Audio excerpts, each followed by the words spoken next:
Assalamualaikum warahmatullahi wabarakatuh.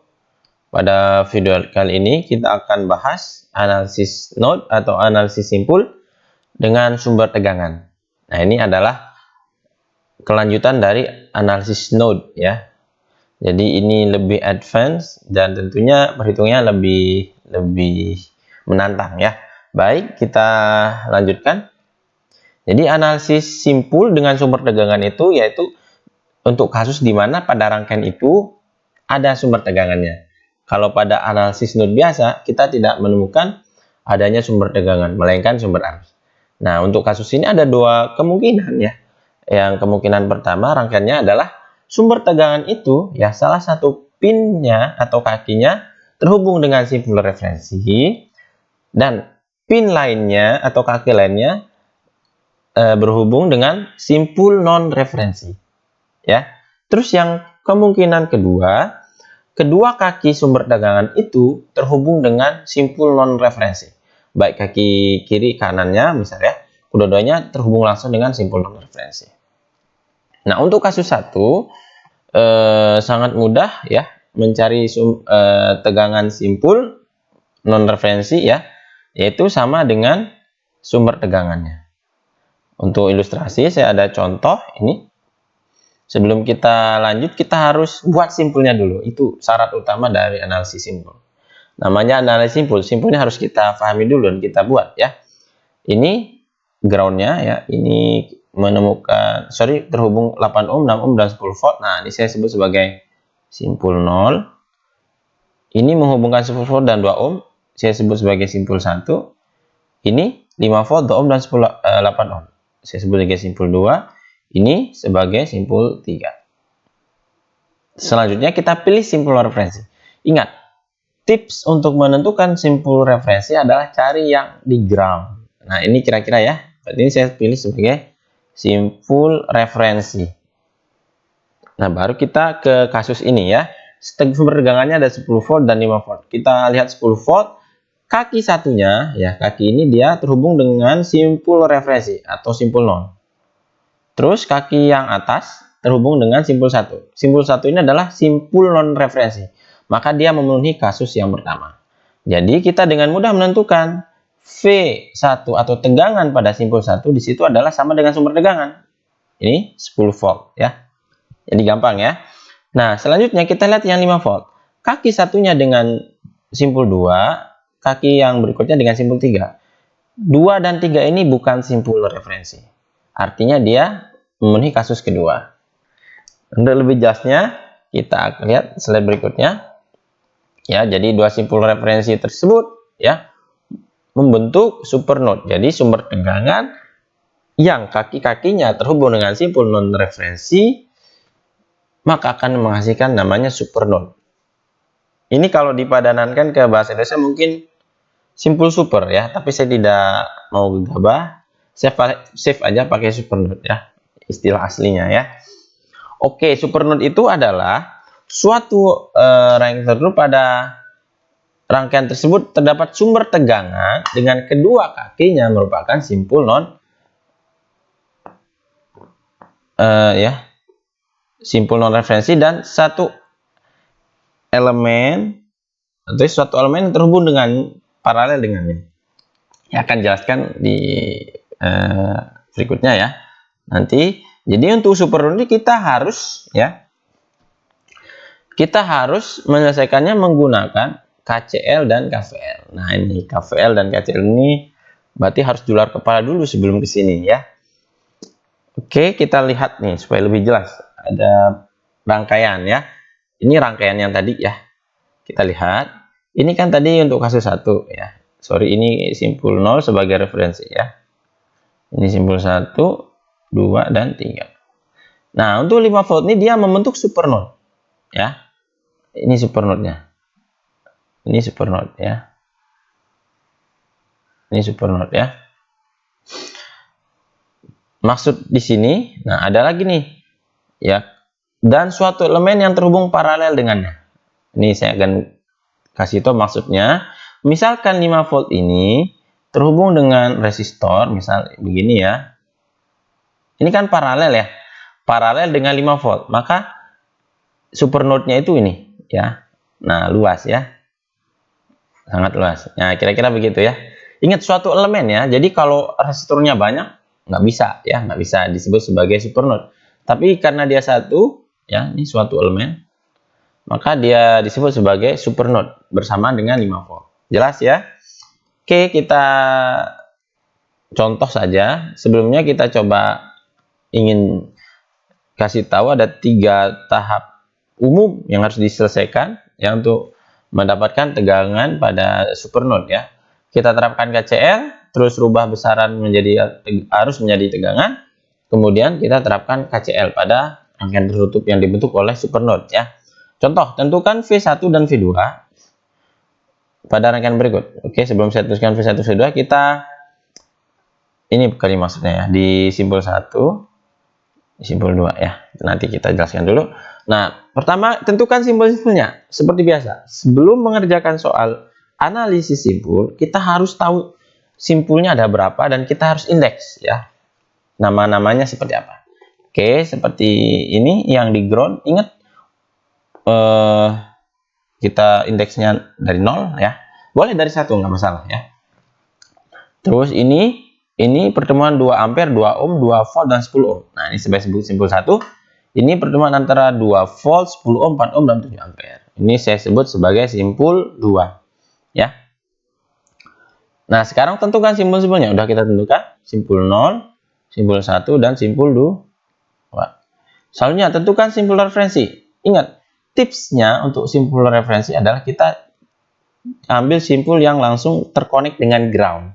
Maka ini saya sebut sebagai simpul referensi karena dia langsung dengan ground. Maka simpul 0 ya. Apakah ada sumber tegangannya? Ada, ini 2 volt ya.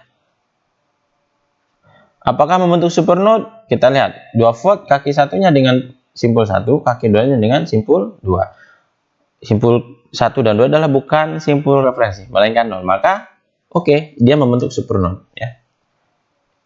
Membentuk supernode.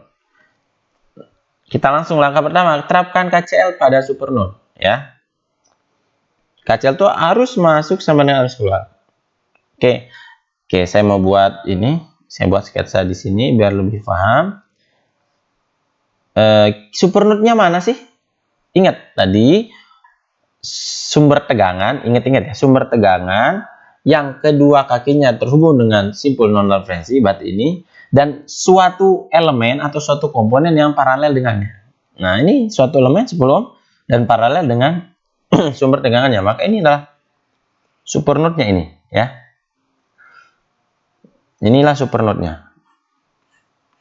Nah, kira-kira begitu ya. Oke, berarti ya supernode-nya ini untuk menerapkan KCL tipsnya supernode itu seolah-olah kita hilangkan. Caranya begini ya, saya hilangkan. Jadi ini ada 2 ampere ya sumber arus. Nah, ini kita kasih begitu saja. Itu tandakan supernode ya. Ini 2 ohm. Ya, terus ini 4 ohm. Ini ground. Terus ini sumber arus 7 ampere. Nah, supernode-nya ini ya. Ini supernode ya. SPRN, supernode ya. Nah, sekarang kita terapkan KCL di supernode. I masuk supernode ya.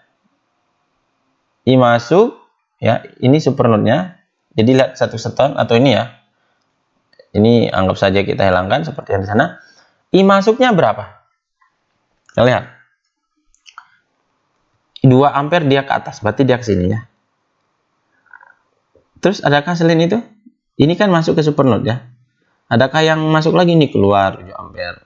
Berarti cuma 2 ampere ya. Maka saya tulis 2. Sedangkan I keluarnya berapa? Lihat. Arus masuk ke supernode terus otomatis ya, karena arus ini ke sini ya. Berarti ada terpecah ada yang ke sini, ada yang ke sini, dan ada yang ke sini. Ya, ini perhatikan. Yang ke bawah sendiri adalah yang keluar. Kenapa? Kalau ini naik, kalau ini ke kanan, tetap dia masih di supernode, maka nggak dihitung. Yang dihitung adalah yang keluar dari supernode, yaitu yang ke bawah ini, ya, saya sebut sebagai I1. Nah, ini I1 dia. Terus adakah selain itu? Nah, ini kan positif nih di 2 volt nih, maka dia harusnya ke sini ya, I. Terus dia akan ada cabang, ada yang ke sini, ke atas, ada yang ke bawah, ada yang ke kanan. Tapi kita nggak akan lihat yang ke atas, ya. Kenapa? Dia masih di supernode, ya, masih satu supernode. Maka kita lihat yang keluar dari supernode. Yang keluar itu ini, ya, saya sebut sebagai I2 saja, ya, yang ke bawah yang menuju 4 ohm. Ini dia I2. Terus yang satu lagi ini 7 ampere ya, sumber arus tadi ya. Nah, kira-kira begitu ya. Setelah itu kita lihat, kita rubah ini. Langkah kedua, rubah besaran arus menjadi tegangan dengan hukum Ohm ya. I1, perhatikan, I1 itu ini kan. I1 itu arus mengalir dari potensial tinggi ke rendah melalui 2 ohm. Jadi hukum ohmnya adalah I1 sama dengan ya, potensial tingginya berapa? Kita lihat simpul yang dia langsung berhimpitan. Simpul 1 ya. Berarti V1 dikurangi sumber negatifnya ini, kita lihat dia ketemu simpul 0. Simpul itu tuh ground, maka ground itu 0 ya. 0 dikurangi R yang dia lalui 2 ohm ya. Nah, bagaimana yang I2? Sama saja ya. Beda potensial mengalir dari potensial tinggi ke rendah. Potensial tingginya itu di atas, dia itu kalau kita tarik garis, oh dia ke V2. Simpul 2. Maka simpul 2 itu V2 dikurangi ini negatifnya. Ini apa nih? Simpul 0. 0 itu ground, berarti 0 ya. Per R-nya yang dulu ada 4 ya. Nah, maka kalau saya tulis di sini jadinya begini ya. 2 V1 min 0 per 2 dan seterusnya. Nah, sekarang saya mau sederhanakan. Pertama saya kali dengan 4. 2 kali 4 8 ya. Ini 4 dengan 2 sisa 2 berarti 2. Terus 4 dengan 4 sisa 1 berarti tetap 1 di situ. 4 kali 7 28. Maka hasilnya ini ya. 8 2V1 plus V2 plus 28. Nah, ini 2V1 plus V2 sama dengan min 20 ya. Jadi ini saya pindah ke kiri ya. Jadi 8 min 20 8 jadinya min 20 ya. Nah, ini dia. Selanjutnya, kalau kita lihat perhatikan di ini ya. Terapkan KVL pada loop yang membentuk rangkaian tertutup adalah supernode. Nah, ini supernode berarti yang dibentuk oleh supernode adalah ini ya. Loop ya. Kenapa? Karena rangkaian tertutup. Saya gudus ulang. Kira-kira begini. Ini loopnya ya. Jadi saya menggunakan loop searah jarum jam ya. Ini loop. Ini positif, negatif, positif. Kenapa ini positif? Seharusnya kan tadi ada ini nih. Ada resistor ya. Nah, ini ibaratnya itu. Ini juga sama. Nah, positif, negatif gitu ya kira-kira. Oke. Berdasarkan loop kita akan lihat. Nah, ini sebelum ke sini saya akan terangkan di sini. Dia ini saya belum sampaikan.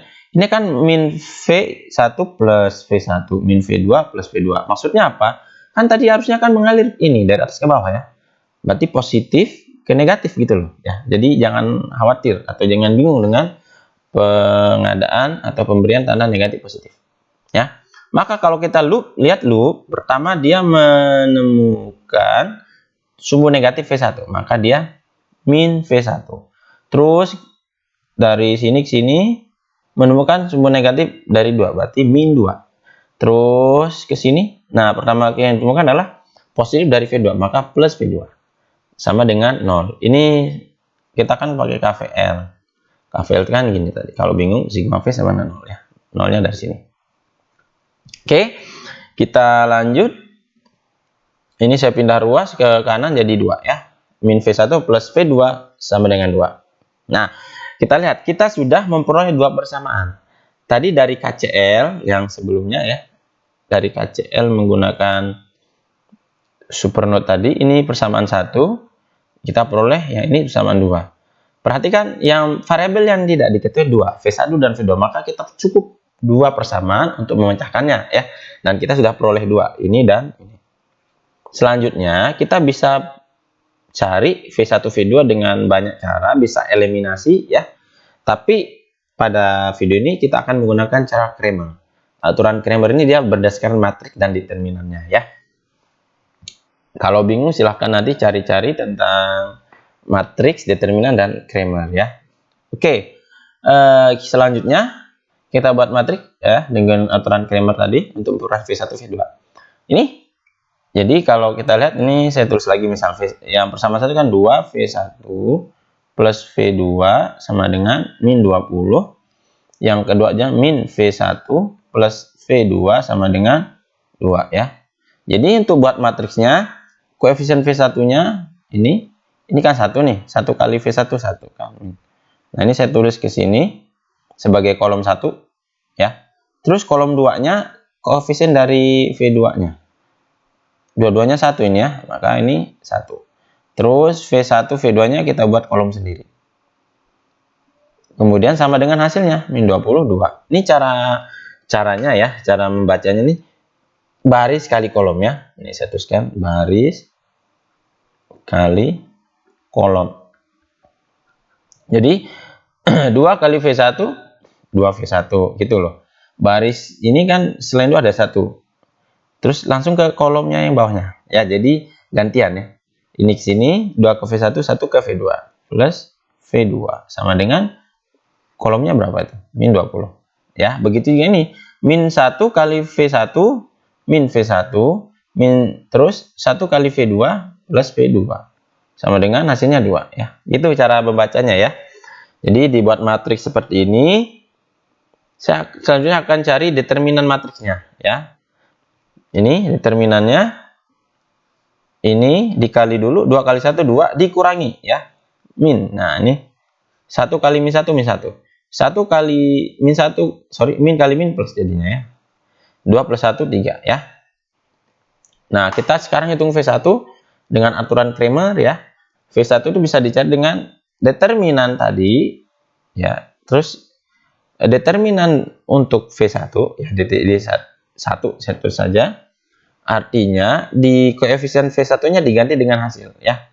Tadi kan di sini kalau kita lihat, nah ini ya 2 min 1 ini diganti dengan min 22 ya. Karena V1. Kalau V2 berarti 1 dan 1 diganti 2 min 22 ya. Nah, maka ini min 22 diganti semua koefisien V1 dengan hasil. Nah, saya cari determinannya dulu ya. Min 20 kali 1 min 20 dikurangi 2 kali 1 2 ya. Min 20 min 2 min 22 dibagi 3 sekitar min 7,33 volt. Kita selanjutnya menghitung V2. Sama, cuma untuk koefisien V2-nya diganti dengan ya dengan hasilnya min 22, sedangkan V1-nya tetap 2 min 1 ya. Maka ini juga kita kali dulu 2 kali 2 4 dikurangi ya. Min 20 kali min 1 20. 4 min 20 min 16/3. Kita peroleh min 5,33 volt. Nah, jadi kita sudah bisa menghitung V1 dan V2. Nah, kalau ada pertanyaan lagi, berapakah I1 dan I2? Ya. Mana sih yang dimaksud dengan I1? Ini ya, tadi I1 itu, sorry, bukan ini. Nah, I1 ini ya. I1 ini, I2 ini. Berapakah besar I1, I2? I1 kan V1 per 2, I2 V2 per 4. Tinggal masukkannya V1-nya. V1-nya tadi min 733 ya. V2-nya dia sebesar min 5,65 ya. Hasilnya ya. Sorry, I1 itu min 7,33 bagi 2 min 3,65. Sedangkan I2 V2 per 4. V2-nya itu tadi ini min 5,33 dibagi, oh sorry, ini 4 ya. Ini berarti salah ya. Nah, silahkan dicari sendiri ya berapa. Oke, mungkin itu saja untuk pembahasan tentang analisis simpul dengan sumber tegangan. Semoga bermanfaat. Sekian. Wassalamualaikum warahmatullahi wabarakatuh.